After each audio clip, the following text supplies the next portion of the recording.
এর আগেই কার্তিক ঠাকুর দিয়ে দিল। হায় হায়, কি হবে, লোকে কি বলবে, ছি ছি ছি, কত লোকে কত কথা বলছে। সেদিন ঘর থেকে খুলে দেখি না কি আমাদের বাইরে আমাকে কার্তিক দিয়েছে, কার্তিক পূজাটা আমি করছি। তো আমি পুরো বিয়ের আগে আমাকে কার্তিক দিয়ে দিয়েছে। তো কার্তিক পূজা আমি করছি, এখন দেখবে লেটস গো আমি কার্তিক পূজা কেমন করে করি। এটা অভিজ্ঞতা। এখন অন্ধকারের মধ্যে দিয়ে আমরা দেখ কেমন করো। এখন অন্ধকারের মধ্যে আমরা হেঁটে চলি। আমরা হেঁটে যাচ্ছি এদেরকে নিয়ে। হ্যাঁ, এদেরকে নিয়ে এখন আমরা যাচ্ছি। আচ্ছা, বোম যেখানে সেখানে ফাটিয়ে দাও। তো শুরু থেকে বলা যাক, আমরা সবাই ভাই বোন মিলে চলে গিয়েছিলাম কার্তিক ঠাকুরের জন্য প্যান্ডেল বানাতে।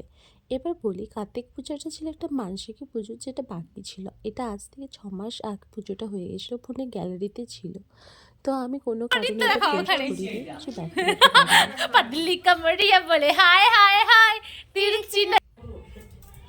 এখানে ভাই বোন মিলে পুরুলির রামায়ণের মধ্যে ঠাকুর বানিয়েছিলাম। আর এদিকে বাবা হচ্ছে অলরেডি ঠাকুরটা নিয়ে চলে এসেছিল।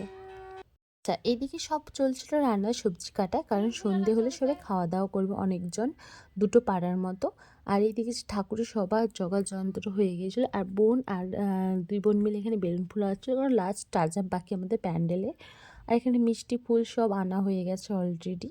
এখানে ভাই বোন মিলে আমরা সবাই মিলে লাস্ট কাজটা করে নিচ্ছি, বেলুনগুলো ভালো করে টাঙিয়ে নিয়েছি। আর ফুলের মালাও গাঁথতে দিয়েছি, যেটা রাত্রে পুরো ফাইনাল লুকটা তোমার সাথে শেয়ার করবো, যেটা দেখতে জাস্ট অসাধারণ লাগছিলো। প্যান্ডেলটা ঘরোয়া স্টাইলে করেছিলাম। আর এদিকে ঠাকুরের ভোগ টোগ সব রান্না হচ্ছিলো।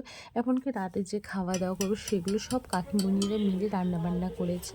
আর এখন আগে ঠাকুরের প্রসাদ রান্না করেছে। তো এইদিকে আমি আর নরিশন একটু ডান্স করে নিয়েছিলাম। বাড়িতে পুজো, একটু গান বাজনা না হলে ভালো লাগে না।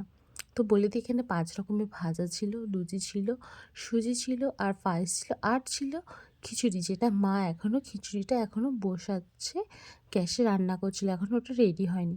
আর এদিকে দেখুন লাস্ট টাচ আপটা দেখুন, কত সুন্দর না লাগছে প্যান্ডেলটা রাতের আলোতে। আর এই যে খিচুড়িটা হচ্ছে, যেটা খেতে না জাস্ট অসাধারণ হয়েছিল। আর আমি এদিকে এই যে রেডি হয়ে সুন্দর করে 2-4টা ফটো তুলে নিয়েছিলাম। নেওয়ার পর তারপর আমরা চলে গিয়েছিলাম গঙ্গা সইতে, কারণ ঘট ডুবাতে, যে ঠাকুরের জল নিয়ে আসার জন্য। আর এখানে বাবা হচ্ছে আমাদের শিব মন্দির ছিল, প্রণাম করে গঙ্গা জল নিয়ে এসে গঙ্গা ঘাটে পুজো করে চলে এসেছিল, পুজো বসিয়ে দিয়েছিল। অনেক রাত হয়ে গিয়েছিল, প্রায় সবাই খাওয়া দাওয়া করে বাড়ি চলে গিয়েছিলো। আমরা কজন জেগেছিলাম। আর এই যে আমার 2জন স্টুডেন্ট এসেছিলো, এদেরকে নেমন্তন্ন ছিল সব স্টুডেন্টরা।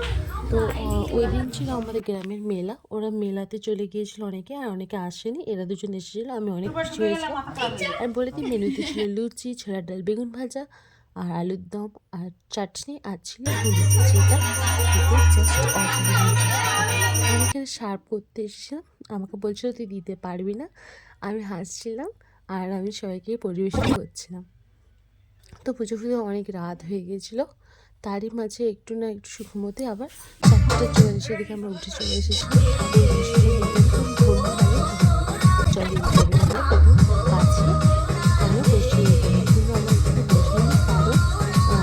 হয়তো কোনো ঝড় বৃষ্টি যদি হাত পা ভেঙে যায়, তার ঠাকুরেরই একটা প্রবলেম হয়, তাই জলই ঠাকুরমশাই বলেছিল দিয়ে দিতে।